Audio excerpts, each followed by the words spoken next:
sallallahu alaihi wasallam malam Isra dan Mi'raj, baginda sallallahu alaihi wasallam dibawa oleh malaikat Jibril ke Baitul Maqdis. Kemudian dibawa dengan burak. Nah, dan baginda pun berhenti di tempat yang kita akan pergi nanti, yang namanya Masjid Burak di belakang sana. Ya. Lepas itu Nabi ikat buraknya, kemudian Nabi jalan dengan malaikat Jibril sampai ke sini. Apabila baginda Nabi sallallahu alaihi wasallam sampai ke sini, semua 124,000 nabi-nabi dan rasul sudah siap berdiri di atas saf. Mereka menantikan Nabi sallallahu alaihi wasallam.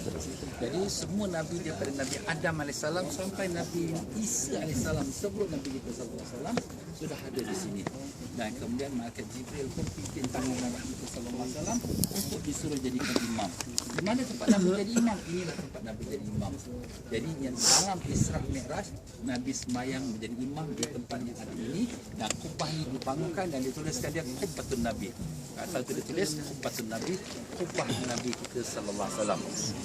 Ya tuan-tuan dan puan-puan rahimakumullah, Allah Subhanahu wa taala membawa peristiwa ini di tempat Baitul Maqdis adalah banyak rahsia dia.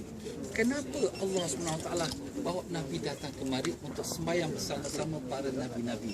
Kerana semua nabi-nabi dan rasul sewaktu mereka diutuskan Allah ke dunia, sudah Allah mengambil perjanjian daripada mereka. Allah sebutkan dalam surah Al-Imran, a'udzubillahi minasyaitonir rajim, wa idz akhadallahu mitsaqan nabiyyin. Ingatlah ketika Allah mengambil janji daripada semua nabi-nabi. Nanti akan datang nabi akhir zaman, la tu'minun nabihi wa la tusaddiqunna wa la tansurunna. Akan datang nabi akhir zaman, hendaklah kamu semua beriman dengan dia dan hendaklah kamu semua membelanya. Jadi nabi-nabi semua sudah tahu nabi akhir zaman ni the best nabi sekali. Sampai semua kita diambil janji untuk beriman dengan Nabi itu dan untuk membelanya. Jadi semua berharap untuk berjumpa dengan Nabi kita sallallahu alaihi wasallam. Tetapi mereka tak dapat jumpa. Kenapa? Sebab mereka sudah wafat. Dan Nabi datang akhir zaman. Makana Muhammadun aba ahadin min rijalikum walakin Rasulullah wa khataman nabiyyin. Allah Ta'ala sebut bukanlah Nabi Muhammad SAW bapa lelaki seseorang kamu, kerana anak lelaki Nabi semua meninggal waktu kecil, tetapi adalah dia seorang Rasulullah, pesuruh Allah, dan khataman nabiyyin, penutup sekalian Nabi. Jadi Nabi datang last. Jadi apabila mereka tak dapat jumpa semua Nabi, Allah Ta'ala kabulkan hajat mereka. Di malam Isra Mi'raj semua berjumpa dengan Nabi kita SAW. Di mana mereka jumpa? Di tempat yang tuan-tuan ada sekarang ini. Alhamdulillah, 2 tahun berturut-turut kami telah membawa pakej malam Isra Mi'raj Baitul Maqdis, dan di sinilah kita sembahyang. Saya jadi imam kat sini dan semua makmum kita sembahyang kat belakang tempat para Nabi dan Rasul sembahyang. Alhamdulillah, 2 tahun turut-turut kita dapat bawa 400 orang. Tahun lepas 400 orang, tahun yang baru ini pun bulan Jun lepas pun 400 orang. InsyaAllah tahun depan tuan-tuan pula datang. Ya tuan-tuan dan puan-puan, jadi di sinilah Nabi sembahyang jadi imam dan semua mereka berjumpa. Dan di sini juga Allah Ta'ala nak isytiharkan, inilah dia imam kamu. Sebab tu Nabi kita digelarkan Imamul Muttaqin, imam semua orang bertakwa. Dan di sini Allah Ta'ala nak tunjukkan bagaimana mulianya Nabi sampai Nabi jadi imam pada semua Nabi-Nabi. Maka Nabi digelarkan Sayyidul Mursalin. Sayyid maknanya penghulu, pemimpin sekalian Rasul-Rasul. Dan Nabi kita juga ialah khataman Nabi, penutup sekalian Nabi-Nabi. Itulah Allah nak tunjukkan bagaimana mulia, yang hebatnya, tingginya darjat Nabi kita Rasulullah SAW. Dan begitulah dia tuan-tuan dan puan-puan rahimakumullah. Kenapa Allah Ta'ala bawa Nabi-Nabi semua jumpa Nabi kita di sini? Kenapa tak semua Nabi-Nabi pergi ke Mekah, Nabi naik pada langit di Mekah? Sebenarnya ada banyak rahsianya. Pertama, bahawa Allah bawa semua Nabi-Nabi datang ke sini kerana kiblat orang Islam pada zaman itu ialah ke Baitul Maqdis. Ya, Mekah belum lagi kiblat. Mekah hanya kiblat Nabi kita setelah ditukar. Daripada Nabi Adam AS, Nabi Ibrahim, Nabi Nuh, Nabi Musa, Nabi Isa dan semua Nabi-Nabi adalah kiblatnya Baitul Maqdis. Jadi buat apa mereka pergi Mekah? Mekah bukan kiblat mereka. Kiblat mereka adalah Baitul Maqdis. Dan Nabi kita sallallahu alaihi wasallam pun menghadap Baitul Maqdis selama 16 bulan. Sebab apabila Nabi balik pada Isra' Mi'raj, Nabi dan umat Islam sembahyang menghadap Baitul Maqdis 16 bulan. 1 tahun di Mekah dan 4 bulan di Madinah. Kemudian di Madinah barulah bertukar kiblat yang kita pergi ke masjid apa nama? Masjid Kiblatain. Jadi tuan-tuan dan puan-puan yang nak pergi umrah, tuan-tuan dan puan-puan sudah pergi haji, tuan-tuan sudah pergi umrah, alhamdulillah. Tapi ada yang antara kita yang belum pergi Baitul Maqdis. Ini kiblat kita pertama dan kiblat semua nabi-nabi dan rasul. Sebab tu mereka datang kembali. Soalan yang kedua, apakah tak boleh sembahyang kat Mekah menghadap ke Baitul Maqdis? Jawapannya, kiblat di sini sebenarnya ada kelebihan. Apa kelebihannya? Kerana ada batu syurga. Jadi mana batu syurga tu tuan-tuan dan puan-puan? Ada di dalam masjid ini yang akan kita lihat sekarang. Baik, setelah Nabi kita sallallahu alaihi wasallam pun selesai sembahyang, maka Jibril datang bawa 3 air minuman. Air susu, air arak dan air biasa. Nabi sallallahu alaihi wasallam ambil air susu dan Nabi minum. Maka Jibril mengatakan, asabtal fitrah ya Muhammad, engkau telah menepati kesucian. Kalau kau mengambil arak, umat kau akan nanti gila dunia. Ini pun dah setengah gila dah. Tuan-tuan ya. Kalau kau ambil air, umat kau akan tenggelam dengan air. Seperti mana berlaku pada umat Nabi Nuh, tenggelam dengan air. Jadi dengan itu Nabi mengambil susu kerana susu adalah kesucian. Dan setelah Nabi sallallahu alaihi wasallam pun minum, maka Jibril pun bawa Nabi naik ke langit. Di manakah Nabi naik ke langit? Mari tuan-tuan.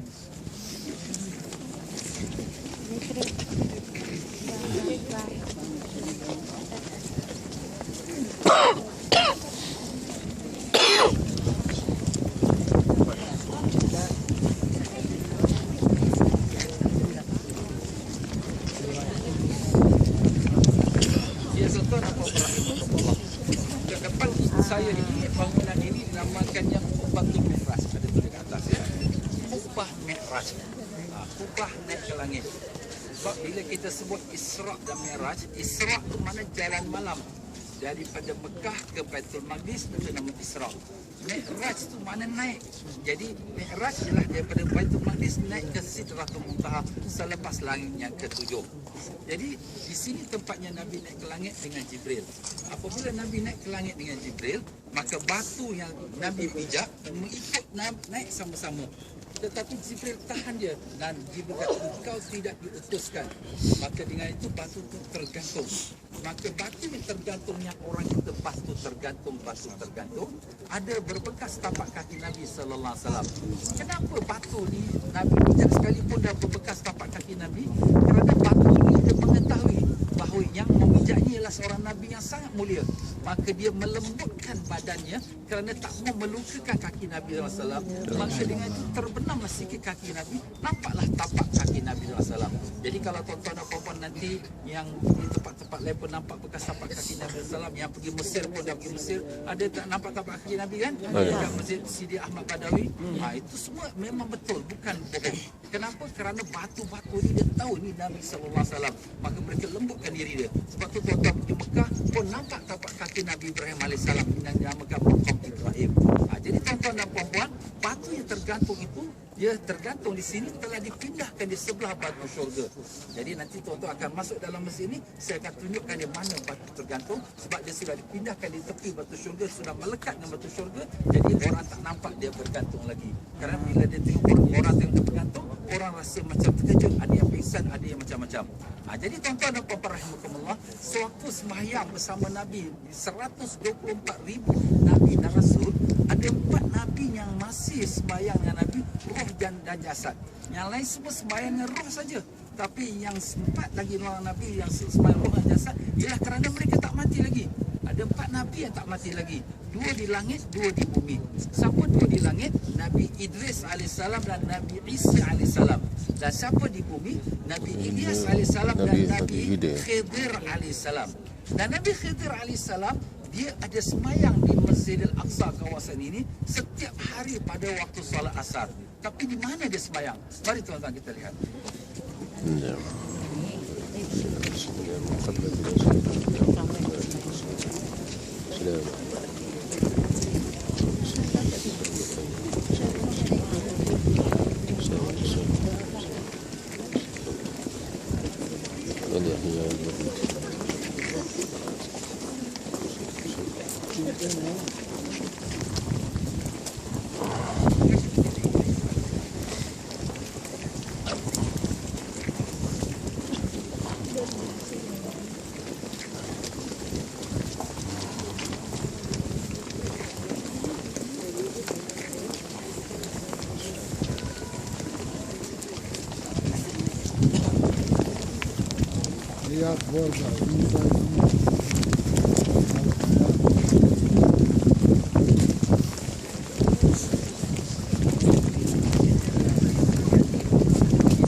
Dan Nabi Khidir alaihissalam dia bertemu dengan semua Nabi-Nabi tak kurang pada 1000 orang Nabi, tak kurang pada 1000 orang Nabi yang dia telah bertemu. Dan Nabi Khidir alaihissalam dia adalah orang yang rendah sedikit, dia berkulit hitam seperti orang Habsyi. Jadi orang yang tak kenal memang tak kenal lah dia. Maka Nabi Khidir alaihissalam dia semayang 5 waktu dalam 5 tempat yang berbeza. Waktu subuhnya semayang di Mekah, dan waktu zuhur semayang di Masjid Nabawi di Madinah, dan waktu asar di Masjidil Aqsa, dan waktu maghrib di Masjid Jami' Al-Umawi di Damaskus, masjid besar Damaskus, dan waktu isyaknya di Bukit Tursina tempat Nabi Musa AS dapat wahyu. Jadi tuan-tuan dan puan-puan, semayang asar Nabi Khidir tu di mana? Di tempat yang kita nampak sekarang ini dinamakan Balatul Khidir. Balat tu mana tempatnya, tempat semayang dia, ya. Macam mana pula boleh tahu kat sini? Sebab wali-wali Allah ni, sebagaimana saya sebut tadi, tak mengenal Nabi Khidir, mereka wali Allah. Jadi wali-wali Allah dia kenal, dia nampak Nabi Khidir semayang di sini selalu waktu asar. Maka dinamakanlah tempat ini, ditandakan dia Balatul Khidir. Lepas dia semayang asar di sini, dia akan selalu duduk di satu corner kat ujung ni, dan corner itu dibangunkan satu kita katakan satu mihrab dinamakan Qubbah Khidir. Qubbah Khidir. Ya, itu dah tuan-tuan Nabi Khidir. Dan tuan-tuan dan puan-puan, Baitul Maqdis ni terletak di center of the world. Di mana center of the world? Mari kita lihat.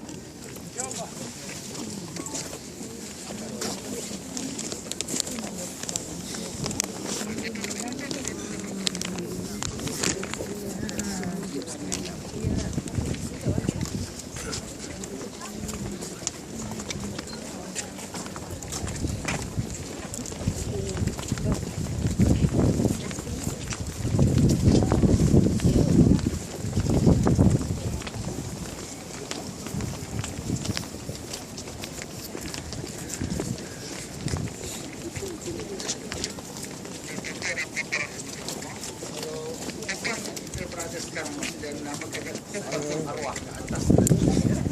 Qubbatul Arwah. Itu sendiri kok.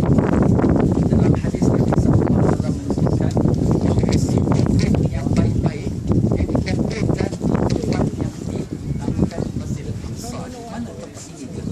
Tempat ini ialah tempat semua roh yang baik-baik dikumpulkan. Dan tempat ini tuan-tuan dan puan, dia punya batu yang kita lihat ni batu original daripada batu bukit ini. Batu yang tuan-tuan pijak ni sebenarnya diambil daripada kawasan-kawasan sini dan disusunkan atur supaya mudah orang sembahyang. Tapi batu yang saya pijak ini dia adalah batu original. Sebab tu dia punya suara pun lain macam. Kalau kita tengok sini, suara saya macam ada dengung sikit, ya. Ya. Jadi tuan-tuan dan puan-puan rahimahullah, sebenarnya batu yang saya pijak sekarang ialah pertengahan bumi. Bumi yang sebenarnya tengah terletak di Masjidil Aqsa. Tapi oleh kerana ini dipegang oleh Inggeris pada zaman dulu, jadi dia letakkan Greenwich line di London. Padahal London ni semua to the west, ya. Yang sebenarnya the center ialah di sini tuan-tuan. Sebab tu daripada Masjidil Aqsa tuan-tuan tengok straight turun ke Mekah Al-Mukarramah.